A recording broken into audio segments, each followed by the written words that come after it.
Hey guys, HuShang here.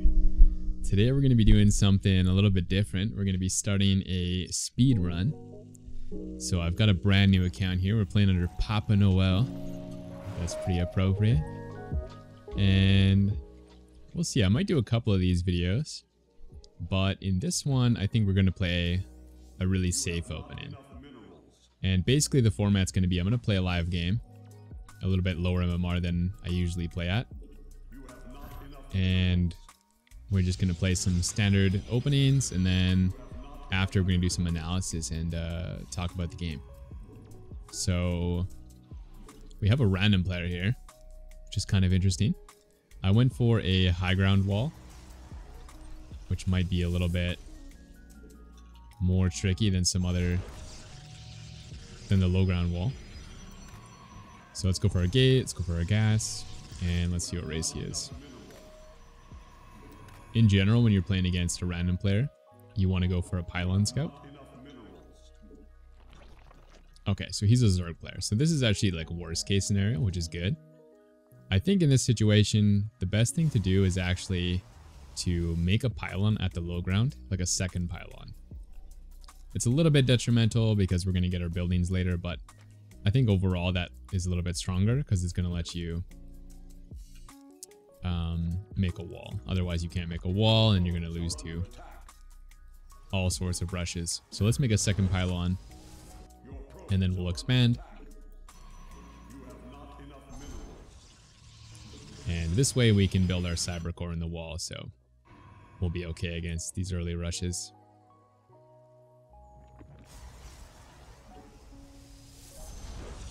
Okay, and then we'll just continue like normal. Grab our gas. Grab our pylon. Actually, we're fine because we have the pylon up here. We can make our tech there. Now, the next thing you want to look out for is when they get their third base. So I'm going to leave my probe. He's chasing me. We're just going to basically check this base and this base. And I think the easiest way to do that is to put this guy on a patrol path. Okay, now we still have this kind of problem in our at our entrance. We got to fill that. So I'm going to put my tech down here actually, instead of up here. Okay, still no third base. Let's rally over here. And we could finish our wall. It's actually not necessary because he's not going to be able to have zergling speed that fast. So it kind of feels a little risky. And I see a lot of people even in like Diamond League really rushing this wall, but you don't need it. It's totally fine. So still no expansion. It's actually past the time when you should get an expansion, but it's okay because we don't know what MMR this guy is. He could be a very new player. Oh, he's actually proxy hatching us. All right. So let's basically what you want to do in this situation is you want to make a shield battery up here and you want to completely wall off your front. So we're basically just fully defensive. At least now we know what he's doing. He's not actually expanding at all. We can keep making some units. We can corner boost our warp gate, and we can get a shield battery at the front. Basically, just spend all of your money on things that are units and defense. So mortals are pretty good. If you have extra money for more shield battery, that's also good.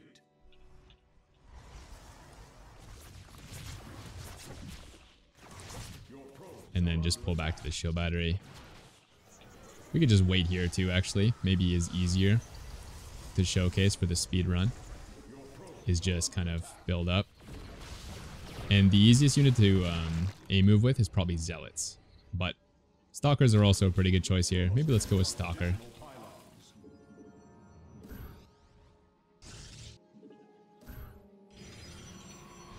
Two Immortal, two Stalker. It's pretty good. Let's A-move this.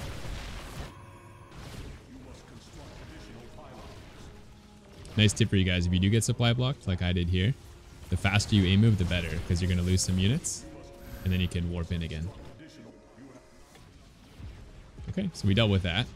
Now that we're defended, I'm going to cancel the Immortal, and I'm going to go into an Observer. so we can send that across and see what he's up to. I'm also going to start rebuilding probes, and I'm going to start thinking about taking my third base. So he's got a lot of worker here. He's still making some roaches. Let's kill our wall. Let's make maybe another immortal. I'm not going to do any crazy all-ins or anything. We're just going to play macro for this speedrun. So let's kill this gate, and then let's take our expansion. And maybe the next tech we'll go for is a Robo Bay. I think that could be a pretty solid option for you guys. So lots of workers. You might as well not fill these gases yet. It's better to oversaturate and fill the gases later. Grab some sentries. Would highly recommend getting sentries even if your micro's not that good, because you can use them to just scout.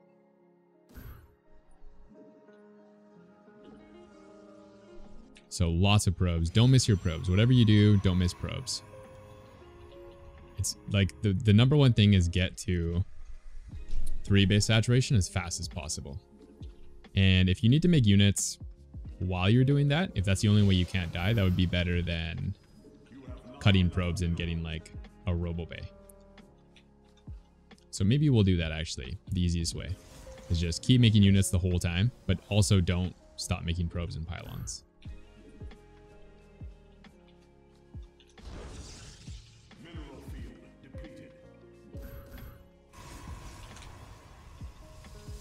And this way we reach 66 probes as fast as possible. You can see our army is actually pretty good still. This observer is giving us some nice vision. We did see a bunch of roach come across, so that's why I'm making tons of units. But you could also do this blindly, it would be totally fine.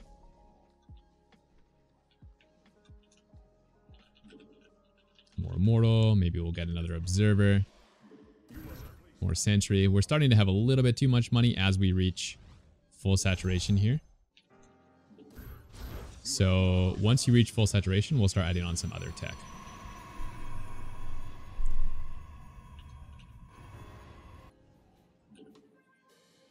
Okay, let's actually stop here. So now we're going to add on maybe a Robo Bay, another Robo, Forge, Twilight, and up to 8 gates. So basically everything.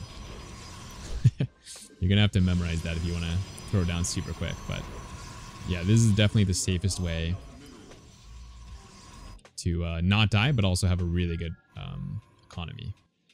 And then we're also going to send a bunch of our Phoenix now through his base and see what tech he's making. Gate. So now we got 8 gates. Let's maybe make Stalker. I think that's the easiest thing to do.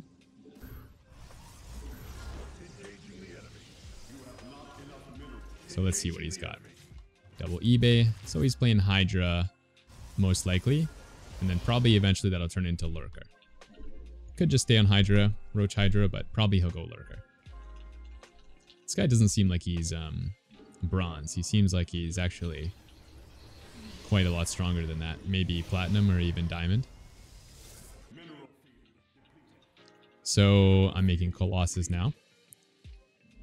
And I have all of the buildings I wanted, like the 2 Robo and the 8 gates. So now is an appropriate time for the 4th base. You want to make sure you get all the production you need first though. And then as you take a new base, you want to make a lot of cannons. Maybe we'll do it a little bit excessively even. Like maybe 5 extra cannons. We basically don't want this base broken because now our army is over here defending this new base.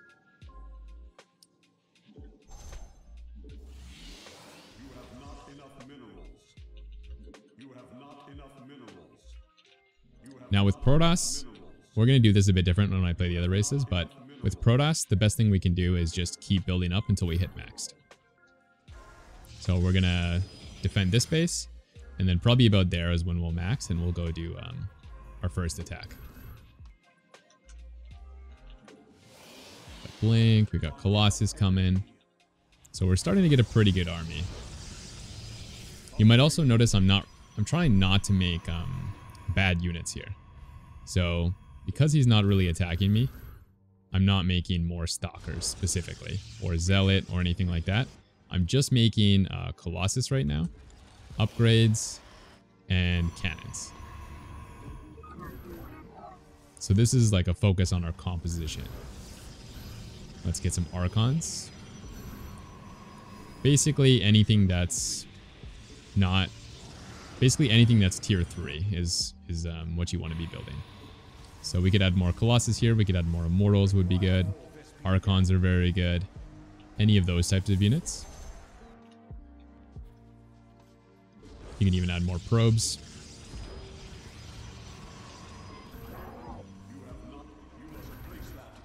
And now we're approaching max, so we're probably going to attack soon.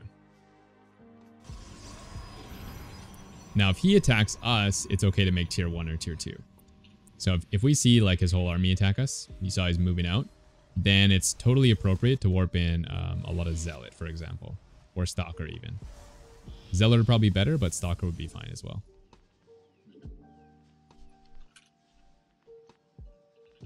We could even warp them in right now since we saw him move out. That would be fine as well. So we see him attacking us. Let's warp in. He's got some Lurker, which is fine because we made our Observer already. And when you want to take the fight, you want to spread as much as possible. So we can overcharge maybe, and then take the fight, and then warp in. So not really microing. I did Guardian Shield, but mostly just warping in. No micro required. We actually stayed max that whole fight.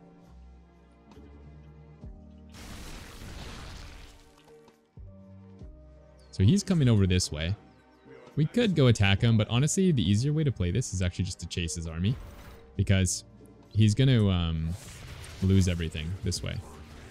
So this is a very dangerous play by him, because now he's trapped. I could save that Colossus. I'm not going to on purpose. It doesn't really matter. Just keep focused on warping in, making more units. Okay, so now we kill like 20 Hydra. That's super expensive. And now we can go do our attack with less complications. Because if we didn't chase that army, he would have killed his whole base. It would have been... We would have still won the game, but we'd have to deal with his base dying and, you know, chaos. Maybe he gets in the natural. So simplifying the game here is actually quite nice. Okay, don't take that fight. Our army was in a line, and we want it to be as wide as possible. So I'm going to come over to this side instead. And again, we're in a line right now, but there's no army here, so it's fine. But if he comes from this direction, we want our army to be like from here to here.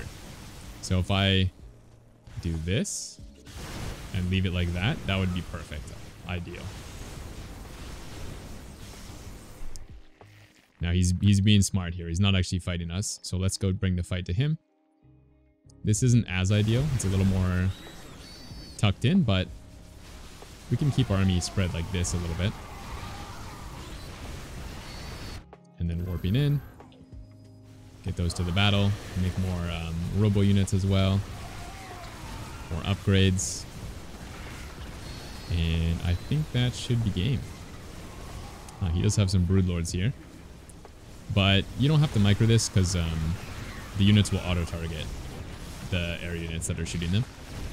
So there's no micro needed there. Just change your composition. Like he's making air units, make units that shoot up.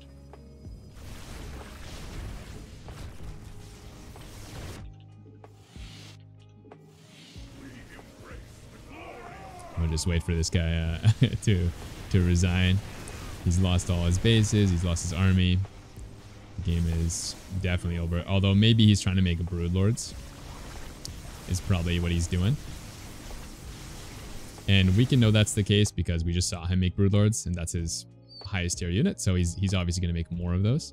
So we just need to keep making units that counter that. AKA Archons or Blink Stalkers would both be fine.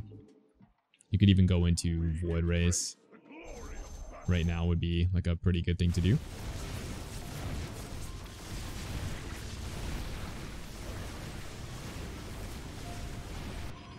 can can research Blink if you want. And GG. So what rating was this guy? Okay, so this guy was Platinum, I believe. Yeah, Platinum 2. So definitely not a brand new player. Like, I could tell from his macro this guy was playing pretty decent just from the beginning.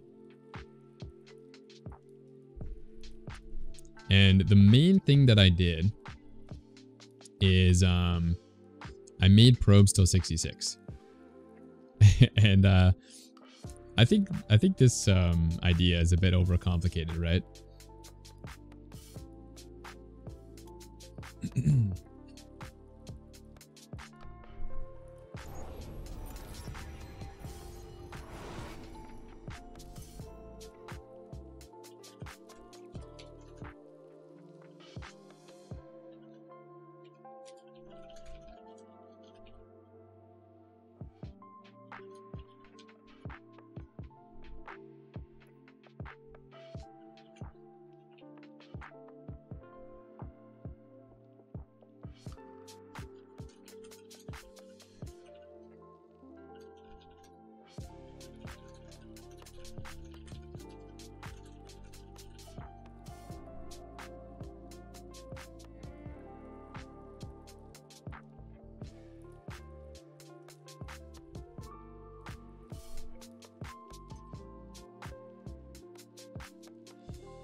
All right, so let's do a little analysis of this. Shout out Chance. What's up, dude? Good game, buddy. I think you actually put up a pretty good fight, as we're going to see here in a sec.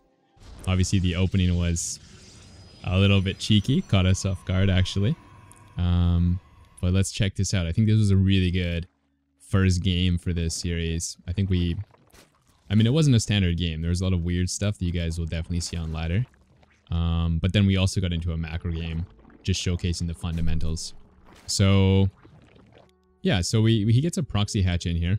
Now, the reason this wasn't on my mind as a GM, like the reason I didn't notice it, is because normally when you go for a proxy hatch, like if this was a grandmaster doing an aggressive proxy hatch, he probably would have opened up with his natural in my base instead of his third. And the reason you would do that is because it hits a lot faster, right? So part of the reason why I was able to defend this without knowing it was coming was because it was so late. So Chance, if you're going to do this build again, I would highly recommend you make it more all in, because that way, if your opponent doesn't scout it, it's got a much higher chance of killing them. Whereas I guess this kind of throws people off, but I can defend it. It's late enough that all my tech is ready. So that's why I didn't see this coming. But eventually we saw the creep spread, and I suppose you could have noticed that I could have noticed the drone was in my base and picked up on this. But yeah, like I said, it wasn't on my mind because it was a much slower expansion in my base. So we finished our wall. We've got the Adept Stalker, the Robo. As soon as we saw the creep in my main, that's when I knew we were getting proxy hatched. So I immediately threw down a shield battery here, and then just basically full walled. I think this is really important because don't forget that they can also make units from the front. So not just from the proxy hatch. And so you want to build a full wall here temporarily until you're defended. And then we just play this pretty patiently, just making units, no probes. Normally zerg would have a third base. So 2 base to 2 bases means we're winning. So we don't really need to be making tons of workers yet. We just need to make sure we're not going to die. So I made what I could, right? Since we're playing a Robo opening, I can't make Void Rays. So one common thing I see is like, you know, be really sick. He's making spine crawlers. Spine crawlers can't shoot up. Therefore, I should get like carriers or something. Maybe less dramatic examples like Void Rays. But you can't really tech into something that you don't have because it just takes too long. So whatever you've got, use that and don't change it, right? Don't go DT here because DTs are invisible and he has no spores. Same kind of idea. Just make whatever you have. So I have a Robo, right? So I'm making Immortals. But if I had a Stargate, maybe I make Void Rays, right? Probably not Phoenix, but pick like the best unit you can make at the time. So Immortals I'm going to make, and then other than that, try to balance your money, right? So don't make 2 sentries here because if you make 2 sentries, you can't also afford an Immortal. So make the Immortal, and then, okay, I have extra money. I can make Zealots or I can make Stalkers, or both pretty good. And then I could also make more shield batteries. I'm pretty confident here, honestly, with what I have. Like, I know how much he can make. But if you look at my money, I actually have a lot of extra money. So it would be totally acceptable for you to throw down 3 or 4 shield batteries. Because all of your money should be going to defense until you're defended. And then after you're defended, you can transition, make workers and stuff. So that's happening basically right now for me, is now I'm defended. And as soon as I'm defended, look at my production here. I'm making probes. I'm making an observer. Because I don't need any more defensive units once you've defended. So I transition from hyper defense into economy. All right. Next thing we want to do is get our third base. Yeah, this is another really common point. I feel like people really make a lot of mistakes. So you do not want to get more tech right now. It's really important that you don't get more tech. If you get more tech, this might have been good in Wings of Liberty or Heart of the Swarm when the bases didn't mine out. But now that the bases mine out, you never want to get tech instead of a third base. It's always better to get the expansion. So whatever you have at the time, make that kind of stuff and make probes and get your third base. So I have a Robo. I'm going to make Immortals. Or a War Prism would be fine. Or Observers are fine. I don't think we need any more Observers, but just make stuff that comes from a Robo because you have the Robo. And to make things a bit easier, I also just made gateway units because it requires less thinking, honestly. Like, you don't want to think about grabbing all these different tech structures because you can only really afford what you have until your third base is saturated. So if you're adding like a Twilight Council and a Robo Bay and a Stargate, you're just like going in all these different directions. You're not going to be able to afford probes and units. And I think that's where a lot of people get in trouble, right? Is they can maybe afford the probes, but then as soon as they get attacked, they don't have money for everything. Whereas if you look at my setup right now, I literally only have 2 gates and a Robo, but I'm easily able to afford units and probes. And so my third base gets saturated hyper quick. Like, I'm actually keeping up with the zerg on workers right now. So right now, sure, he has some upgrades going for him, but the worker count is the most important thing in StarCraft. And then at the end, we can add all our stuff because now I'm done making probes. All that money is going into buildings. So I added a bunch of gates. I added Robo Bay, etc. Maybe a common question I can preempt here is like, what if they go Muta? Well, we sent in the hallucinated Phoenix, right? So we checked for what he's doing and we saw he's playing Hydra. So that's part of it. But the other thing is, like, if he went Muta, we just go attack him. And if you just go attack Muta players, they always die. And then from here, it was a pretty simple game of he's building kind of a mid-tier composition, so he has to come to us. And I'm building an end-tier composition. So my game plan is just to hit maxed. And if he doesn't trade before that, he's basically screwed. So he tried to do that. He was just a little bit late, honestly. I think it looks like he's doing a lot of good things. Like he's getting tons of upgrades and he's teching up, but the pacing just wasn't there. I think maybe he's doing a little bit too many things, actually. Maybe he could like not get the Greater Spire and maybe not get double upgrades. And just commit more to like the first push at the right time. Trade with me and then go into the next thing he wants to go for. And yeah, that was pretty much it. So now we're maxed out. Our composition's kind of unbeatable and he taps out. So that's it for today's match. I'm going to do many more of these. So make sure to subscribe if you haven't already. Like the video and I will see you guys in the next one. Peace.